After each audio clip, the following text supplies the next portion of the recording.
देखिए, जो लोग रेगुलर बेसिस की वैकेंसी का इंतज़ार कर रहे थे, ख़ास करके वो लोग जो हरियाणा से ताल्लुक़ रखते हैं या फिर दिल्ली से ताल्लुक़ रखते हैं, उत्तर प्रदेश के हैं और बार-बार कमेंट सेक्शन में कमेंट करते हैं कि सर हरियाणा से कोई असिस्टेंट प्रोफ़ेसर की रेगुलर बेसिस की वैकेंसी बताइए। तो देखिए, आप लोगों के लिए खुशखबरी है, लगभग ऑलमोस्ट सभी डिपार्टमेंट से वैकेंसी आई हुई है और बहुत बम्पर वैकेंसी आई हुई है। कंप्लीट इन्फॉर्मेशन मैं आपको प्रोवाइड कराने वाला हूँ, ऑफिशियल वेबसाइट से ऑफिशियल नोटिफिकेशन सब कुछ आपको दिखाने वाले हैं।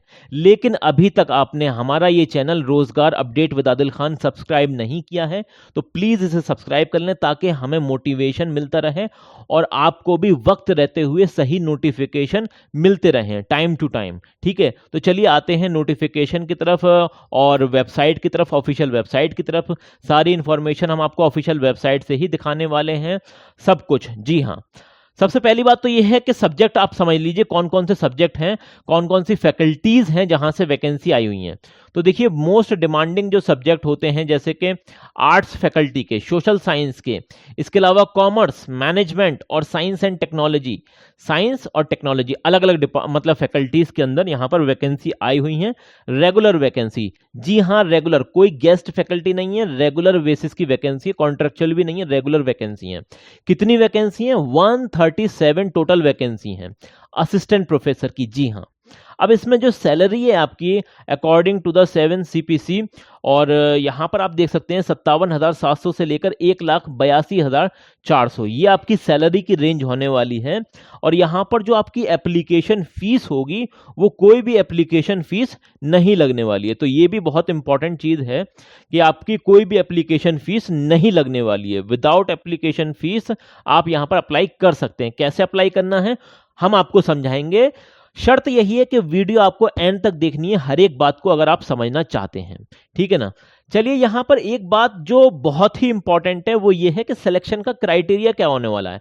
तो सिलेक्शन आपका जो होगा वो आपका होगा API स्कोर, API मैं यहां पर लिख देता हूं, प्लस आपका इंटरव्यू। ये आपका सिलेक्शन डिसाइड करेगा। ठीक है ना। Interview is equal to selection, यहां से आपका सिलेक्शन होने वाला है। तो देखिए, आप यहां पर पढ़ लीजिए क्लियरली क्या मेंशन कर रखा है। Criteria for evaluation of the candidate for determining there eligibility for their shortlisting of for the interview for the post of assistant professor, criteria for evaluation of the candidate for determining their eligibility for shortlisting shall be based on 100, जी हाँ 100 point scale. अब API score जो calculate किया जाता है वो out of 100 में से calculate किया जाता है। ये शॉर्टलिस्टिंग का एक क्राइटेरिया होता है। ठीक है ना। ये एक समझ लीजिए, यहां से निकलने के बाद ही आपको इंटरव्यू के लिए बुलाया जाता है। जिन लोगों का API स्कोर ज्यादा आता है उन्हीं लोगों को इंटरव्यू के लिए बुलाया जाता है। फॉर एग्जाम्पल, अगर हम एकेडमिक रिकॉर्ड की बात करें तो ग्रेजुएशन लेवल पर अगर आपकी 80% या फिर उससे अबव थी, उससे ज्यादा थी, तो 21 मार्क्स उसके मिल जाते हैं आपको। इसी तरीके से अगर आपकी परसेंटेज 60 और 80 के बीच में थी तो उसके 19 नंबर मिल जाते हैं।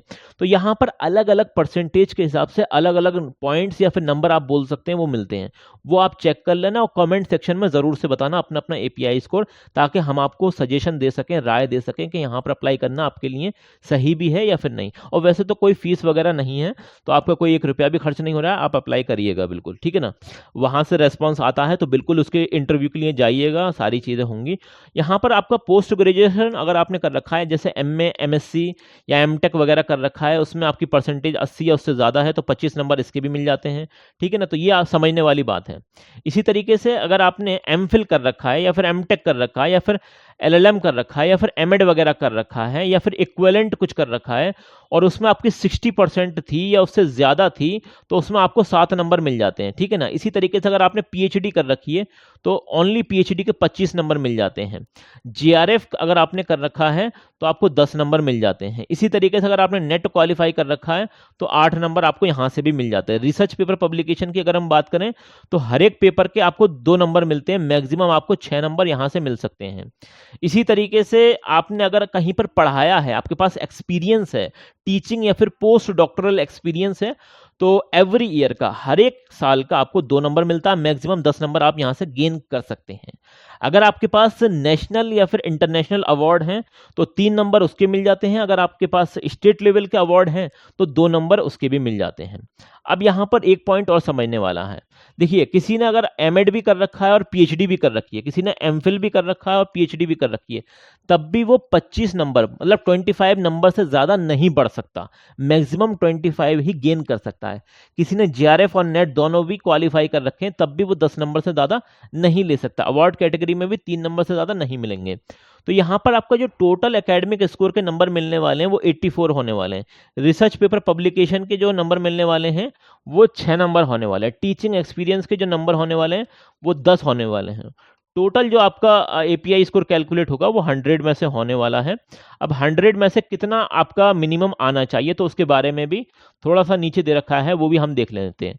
तो लगभग कम से कम अगर आप जनरल कैंडिडेट हैं तो आपका 55 तो आना ही चाहिए एपीआई स्कोर, ठीक है। अगर आप किसी रिजर्व कैटेगरी से आते हैं तो आपका एपीआई अगर 50 भी आ रहा है तब भी आपको इंटरव्यू के लिए बुला सकते हैं। चलिए, ये बात तो ये हो गई। अब ये देख लेते हैं कि ये जो नोटिफिकेशन है कहाँ से आया है, इसके बारे में कंप्लीट जानकारी हम हासिल कर लेते हैं। तो ये देखिए, ये जो नोटिफिकेशन है, पहले ये नोटिफिकेशन मैंने देखा था उसके ऊपर, मतलब कि कुछ लोगों ने वीडियो बनाई थी, लेकिन मुझे इसका लिंक नहीं मिल रहा था और ना ही ऑफिशियल वेबसाइट पर कोई नोटिफिकेशन था, तो मैंने अभी तक वीडियो बनाई नहीं थी। अब ये ऑफिशियल वेबसाइट पर नोटिफिकेशन आ चुका है। कॉलेज का नाम है डीपीजी डिग्री कॉलेज, डीपीजी। इसका एलपीजी होता नाम तो और ज़्यादा बढ़िया रहता, वैसे डीपीजी इसका नाम है। और ये कहाँ पर है? ये है आपका गुरुग्राम के अंदर, हरियाणा के अंदर, ठीक है ना। दिल्ली एनसीआर आप बोल सकते हैं, सेक्टर 34 के अंदर। अब मैं इसकी आपको ऑफिशियल वेबसाइट दिखा देता हूँ। ये है इसकी official website, DPG degree college, ये आप देख सकते हैं। अब यहाँ पर जैसे आप स्क्रॉल डाउन करेंगे तो ये लेटेस्ट न्यूज़ के अंदर यहाँ पर आप फैकल्टी रिक्रूटमेंट एप्लीकेशन फॉर्म यहाँ से देख सकते हैं, और यहीं से आपको एप्लीकेशन भी, मतलब ये पीडीएफ भी आपको यहीं से मिल जाएगी। अब पीडीएफ में क्या क्या चीज़ें दे रखी हैं वो भी हम देख लेते हैं। अब किस किस सब्जेक्ट में कितनी वैकेंसी, सपोज दैट सबसे पहले अगर हम बात कर लें यहाँ पर ये है आपका कंप्यूटर साइंस एंड एप्लीकेशन के अंदर, तो यहाँ पर 35 वैकेंसी असिस्टेंट प्रोफेसर की। अगर हम बात करें इलेक्ट्रॉनिक्स एंड कम्युनिकेशन में तो 6 वैकेंसी हैं। मैकेनिकल इंजीनियरिंग के अंदर यहाँ पर 6 वैकेंसी है। मैनेजमेंट के अंदर 29 वैकेंसी हैं, ठीक है ना। इसी तरीके से और भी सब्जेक्ट हैं, जैसे कि बात हम यहाँ पर कर लें थोड़ा सा, ये अब सही है। कॉमर्स के अंदर यहाँ पर 8 वैकेंसी हैं। जर्नलिज्म में 4 वैकेंसी हैं। हिस्ट्री में यहाँ पर 4 वैकेंसी है। पॉलिटिकल साइंस में 5 हैं। इंग्लिश में 6 वैकेंसी हैं। हिंदी में 1 है और ज्योग्राफी में 1 है। इसी तरीके से इकोनॉमिक्स में कोई वैकेंसी नहीं आई है। अफसोस की बात है, इकोनॉमिक्स में आनी चाहिए थी, बहुत अच्छा सब्जेक्ट है। और सोशियोलॉजी में यहाँ पर 1 वैकेंसी है। इसी तरीके से फिजिकल एजुकेशन के अंदर 2 वैकेंसी हैं। साइकोलॉजी में 1 वैकेंसी है। बॉटनी में 3 है। जूलॉजी में 4 हैं। बायोकेमिस्ट्री में 3 वैकेंसी हैं। बायोटेक्नोलॉजी में 5 हैं और फिजिक्स में 3 वैकेंसी है। केमिस्ट्री में 2 हैं। ये सब मैं आपको असिस्टेंट की बता रहा हूँ, असिस्टेंट प्रोफेसर, जो कि एक एंट्री लेवल पोस्ट होती है, ठीक है। अगर आप एसोसिएट बनना चाहते हैं, प्रोफेसर बनना चाहते हैं, तो उसके लिए आपको एक्सपीरियंस हासिल करना पड़ेगा, रिसर्च पेपर पब्लिकेशन करने पड़ेंगे, काफ़ी मेहनत करनी पड़ेगी, देन आप प्रोफेसर और एसोसिएट प्रोफेसर बन पाते हैं। पहले तो आप असिस्टेंट प्रोफेसर ही बनते हैं। अब 4 नंबर आपको मैथमेटिक्स में मिल जाएंगे। इसी तरीके से लाइब्रेरी एंड इंफॉर्मेशन साइंस में 3 नंबर मिल जाएंगे। मतलब 3 नंबर बोल रहा हूँ, यहाँ पर नंबर ऑफ वैकेंसी हैं, ये नंबर ऑफ वैकेंसी है, 3 नंबर बोल रहा हूँ मैं, नंबर ऑफ वैकेंसी। अब यहाँ पर ये भी देखना है कि भाई अप्लाई कैसे करना है। तो अप्लाई आपको क्या करना है, देखिए, age relaxation, qualification, pay scale as per the AICTE, UGC, MDU and government of Haryana के रूल्स यहाँ पर फॉलो होने वाले हैं। सपोज दैट आप मान लिया जाए साइकोलॉजी के लिए अप्लाई करना चाहते हैं, तो साइकोलॉजी में आपने MA कर रखा हो, प्लस आपके पास नेट होना चाहिए, NET नेट होना चाहिए, तब आप यहाँ पर अप्लाई कर सकते हैं। कम से कम, ये तो मिनिमम है, मतलब मास्टर डिग्री होनी चाहिए प्लस नेट होना चाहिए। अब नेट की जगह अगर आपके पास नेट या फिर PhD है, तब भी आप यहाँ पर अप्लाई कर सकते हैं। और जिन लोगों ने 2009 से पहले PhD कर रखी है, उनके पास नेट नहीं भी है, तब भी वो डायरेक्टली अप्लाई कर सकते हैं, ठीक है। चलिए पढ़ लेते हैं इन्होंने ऑफिशियल वेबसाइट, मतलब नोटिफिकेशन में क्या लिख रखा है। Application form is available at the college website. College की वेबसाइट पर पहले ये नोटिफिकेशन भी नहीं था, ना ही कोई एप्लीकेशन फॉर्म था। अब एप्लीकेशन फॉर्म भी आ चुका है और ये नोटिफिकेशन भी आ चुका है। ये वेबसाइट है, candidates may be download the application form. आपको जो है ऑनलाइन, ये इसकी जो ऑफिशियल वेबसाइट है, वहाँ से एप्लीकेशन फॉर्म डाउनलोड करना है, उसका प्रिंट आउट निकलवाना है। May obtain from the office of the college, या फिर आप कॉलेज से भी ले सकते हैं। वैसे तो ये जब वेबसाइट पे दे रखा है तो डायरेक्ट यहीं से निकाल सकते हैं आप।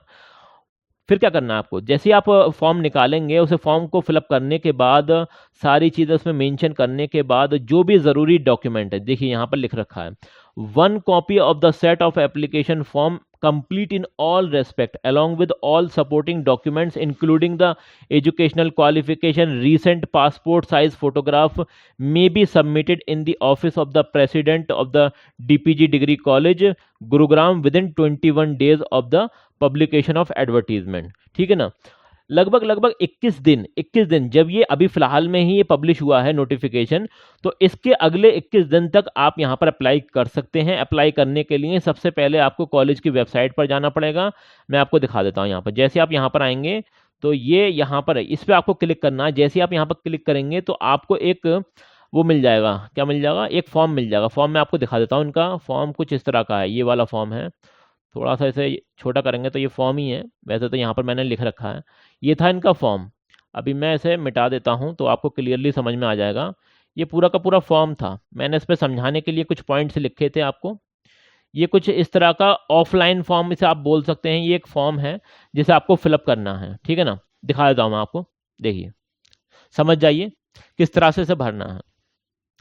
सबसे पहले आप यहाँ पर ये लिख देना कि सब्जेक्ट क्या, application for the post of assistant professor. आप यहाँ पर असिस्टेंट प्रोफेसर के लिए अप्लाई करना चाहते हैं तो वो लिख देना, किस मतलब सब्जेक्ट में अप्लाई करना चाहते हैं, ठीक है ना। उसके बाद देखिए आप यहाँ पर ये अपना नाम लिखना, फादर का नाम लिखना, डेट ऑफ बर्थ है, आधार नंबर है, बहुत बेसिक चीज़ें हैं जो आप खुद ही भी भर सकते हैं। पैन नंबर है, एड्रेस देना है, यहाँ पर कॉन्टैक्ट नंबर और ईमेल आईडी आपको देनी है। इसी तरीके से क्वालिफिकेशन, देखिए आपकी जो भी क्वालिफिकेशन वगैरह है, जैसे आपने